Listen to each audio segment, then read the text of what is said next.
حافظ عالم بنے یا دنیاوی تعلیم حاصل کریں؟ اچھا یہ سوال ہو چکا ہے۔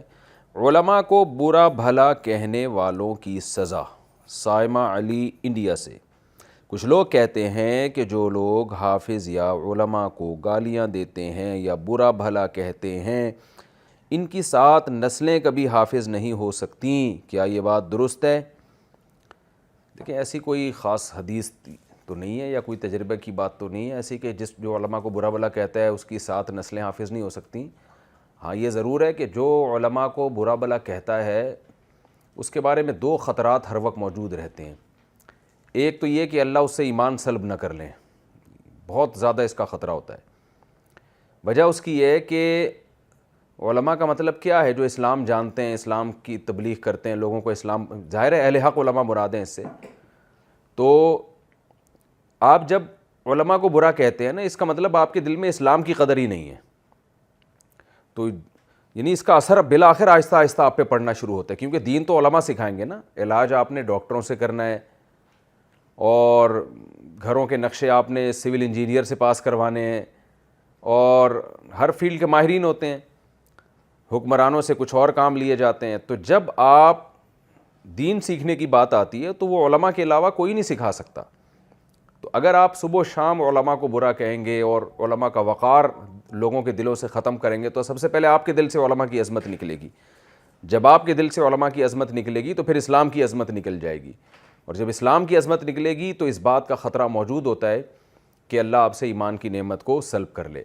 قرآن مجید میں اللہ کا ارشاد ہے نا، جو تم میں سے دین سے ہٹے گا تو اللہ ایسی لوگ لے کر آئے گا جو اللہ سے محبت کریں گے۔ تو اس سے پتہ چلتا ہے کہ محبت جب ہوگی تو دین سے انسان ہٹتا نہیں ہے، تو علماء سے محبت ہوگی تو مذہب سے محبت ہوگی۔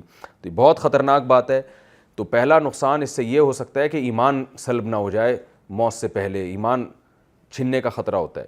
دوسرا نقصان یہ ہوتا ہے کہ اولاد آپ کا احترام نہیں کرے گی۔ پھر جب آپ قوم کے محترم لوگوں کا احترام نہیں کریں گے تو آپ کی اولاد پھر آپ کا احترام نہیں کرے گی۔ لبرل لوگوں کے ہاں دیکھیں نا، جو علماء کو برا بھلا کہتے ہیں ان کی اپنی اولادیں ان کو نہیں مانتی ہیں۔ تو اگر آپ علماء کا احترام کریں گے تو آپ کی اولادیں آپ کے نقش قدم پہ چلیں گی اور وہ آپ کا احترام بھی کریں گی۔ وہ انزل الناس منازلہم، حدیث میں آتے ہیں لوگوں کو وہ ویلیو دو جس کے وہ قابل ہیں۔ تو آپ کی اولادیں احترام نہیں کریں گی، آپ کی اولادوں سے دین نکلے گا۔ جب وہ اپنے باپ کو دیکھتی ہیں، ماں کو دیکھتی ہیں، اولادیں دیکھتی ہیں کہ یہ علماء کا احترام نہیں کرتے تو ان کے دل سے بھی اسلام کی عظمت نکلتی ہے۔ تو اس بات کا امکان ہوتا ہے کہ اللہ پھر ان اولادوں میں خیر اور برکتیں ان سے چھین لے، پھر وہ عالم نہیں بنیں گے، وہ حافظ نہیں بنیں گے۔ تو ان کی نسلوں سے بالآخر نتیجہ یہی نکلتا ہے کہ علماء حفاظ ان کی نسلوں میں عام طور پہ پیدا ہوتے نہیں ہیں۔ پھر قاعدہ کلیہ نہیں، لیکن اس کی نحوست یہ ہو سکتی ہے۔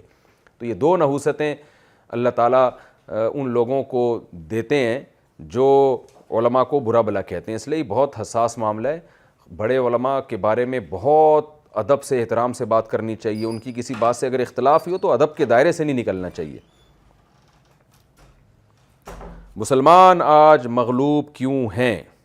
قرآن میں آتا ہے کہ اگر تم مومن ہو تو تم ہی سر بلند رہو گے، لیکن آج تو ہم مسلمان مغلوب ہیں، تو کیا ہم میں کوئی مومن نہیں ہے؟ معاذ صاحب کراچی سے۔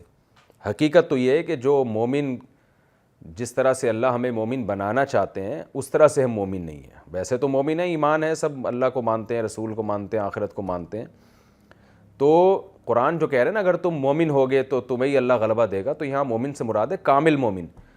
تو مسلمانوں میں من حیث القوم وہ ایمان کا درجہ نہیں رہا جو ہونا چاہیے۔ انفرادی طور پر تو آپ کو بہت سارے نیک لوگ ملیں گے، لیکن اجتماعی سطح پہ ہم دین پہ قائم نہیں۔ آپ اکثریت کو دیکھ لیں، نماز نہیں پڑھتی اکثریت وراثت کے حکام میں کوتاہی کرتی ہے، اکثر خواتین بے پردہ گھومتی ہیں، اور جھوٹ بولا جا رہا ہے، رشوت ہے۔ تو یہ کہاں سے ہم مسلمان ہو گئے؟ تو اللہ کا وعدہ جب ہے جب اپنے اعمال کو ہم ٹھیک کریں گے، تو اس لیے اپنے اعمال کو ٹھیک کر لیں گے تو انشاءاللہ اللہ ہمیں غلبہ عطا فرمائے گا۔ اور اعمال کے ٹھیک کرنے میں یہ بھی بات داخل ہے کہ ہم اپنے آپ کو ترقی دینے کے لیے دنیاوی اسباب کون کون سے اختیار کر رہے ہیں۔ اگر ہم اسباب اختیار نہیں کرتے تو یہ بھی ایک بدعملی ہے، اس کی بھی دنیا میں سزا ملتی ہے۔ ایک صاحب مجھے کہنے لگے کہ جی میں تو اتنا نیک ہوں پھر بھی میری رزق کی تنگی ہے، تو میں نے کہا آپ روزگار تلاش کیوں نہیں کرتے، آپ کوئی کاروبار کیوں نہیں کرتے؟ انہوں نے کہا اللہ نے تو وعدہ کیا جو تقوی اختیار کرے گا غیب سے روزی دوں گا۔ تو میں نے کہا تقوی میں یہ بات بھی داخل ہے کہ جب آپ پر روزی کمانا فرض ہے تو آپ اس کی کوشش تو کریں نا۔ اگر آپ کوشش نہیں کر رہے تو یہ تو خود ایک گناہ ہے تو مومن بننا اور نیک بننا اس کی ڈیفینیشن میں، نیک کی ڈیفینیشن میں یہ چیز بھی داخل ہے کہ آپ کوشش بھی کریں اس کام کے لیے جو آپ چاہتے ہیں.